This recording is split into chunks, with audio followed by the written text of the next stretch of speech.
सुनते हैं एक छोटी सी कहानी। यह कहानी दो बहनों की है जिसका नाम है सुखिया और दुखिया। सुखिया बहुत ही पैसे वाली है और दुखिया बहुत ही गरीब है, जो सुखिया के घर में काम करती है, दिन रात मेहनत करती है और उसके घर में जो कुछ बचा कुचा खाना बचता है सुखिया दुखिया को दे देती है। इसी तरह समय व्यतीत हो रहा था। एक दिन जितिया का पर्व आया। सुखिया और दुखिया ने दोनों ने व्रत रखा और सुखिया सारा दिन आराम से झूले पर बैठी रहती और दुखिया सुबह से झाड़ू पोछा बर्तन कपड़ा खाना बनाना वो सारा काम दिन भर करती। उसने उस दिन जितिया का पर्व रखा था। उसने चावल फटके और जो अच्छे चावल थे वो सुखिया को दे दिया और उसमें से जो खुद्दी निकली उसे उसने रख लिया। साग बनाया, उसने पत्ते सब सुखिया को दे दिए और डंठल अपने पास रख ली और वह शाम को अपने घर जाकर वह खुद्दी का चावल और डंठल की साग बनाती है और व्रत रखती है और वही अपने बच्चों को खिलाती है और खाती है। जैसे ही रात होती है उसके दरवाजे पर खटखट की आवाज़ आती है।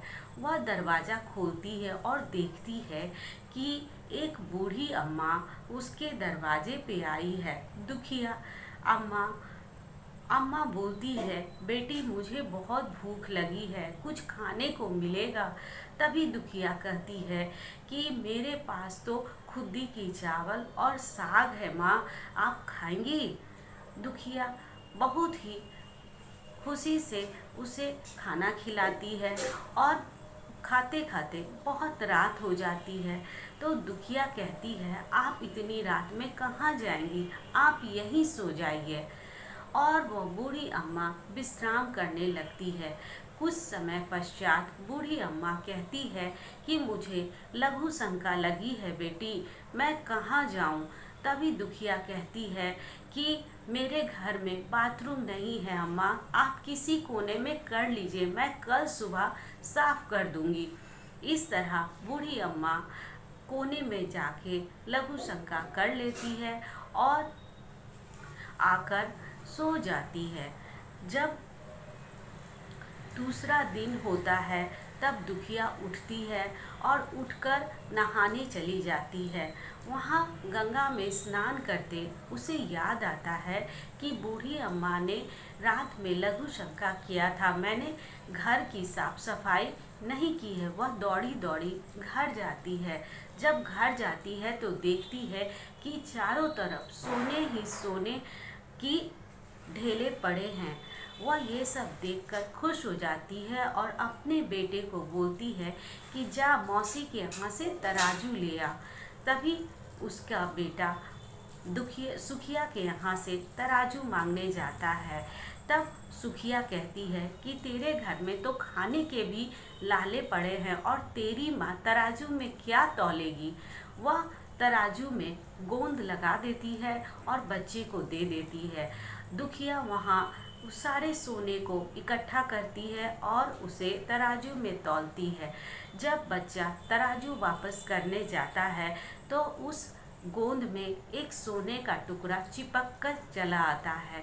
यह देखकर सुखिया के होश उड़ जाते हैं। वो दौड़ी दौड़ी दुखिया के पास आती है और कहती है कि यह चमत्कार कैसे हुआ। तभी वह सारी कहानी बताती है। तभी वह सुखिया कहती है कि मैं भी अगले साल इसी तरह व्रत किया करूँगी।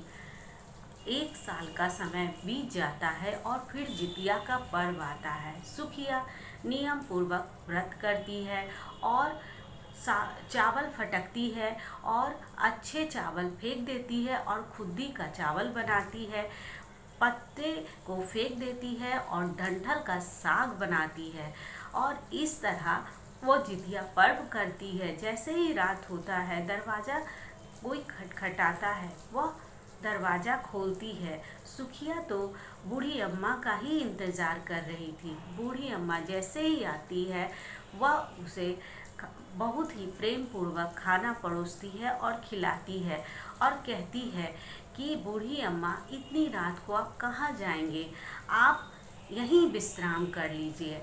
बूढ़ी अम्मा सो जाती है। थोड़े समय के बाद वह बोलती है कि बेटी, मुझे लघु शंका लगी है, मैं कहाँ जाऊँ। तभी वो बोलती है कि माँ, आप किसी कोने में कर लीजिए।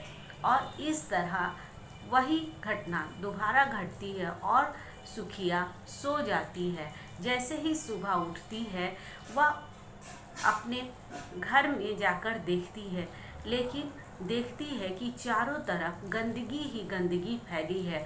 वह दुखिया को बुरा भला कहती है और उसे बुलाती है। जब दुखिया आती है तब वह बोलती है कि देखो, तुम्हारे कारण चारों तरफ गंदगी ही गंदगी फैल गई है। वह उसे बहुत बुरा भला कहने लगती है। तभी दुखिया कहती है कि दीदी, आपके पास तो सभी कुछ था, आप चाहती तो 5 प्रकार के पकवान बनाकर बूढ़ी अम्मा को खिला सकती थी, लेकिन आपने ऐसा नहीं किया।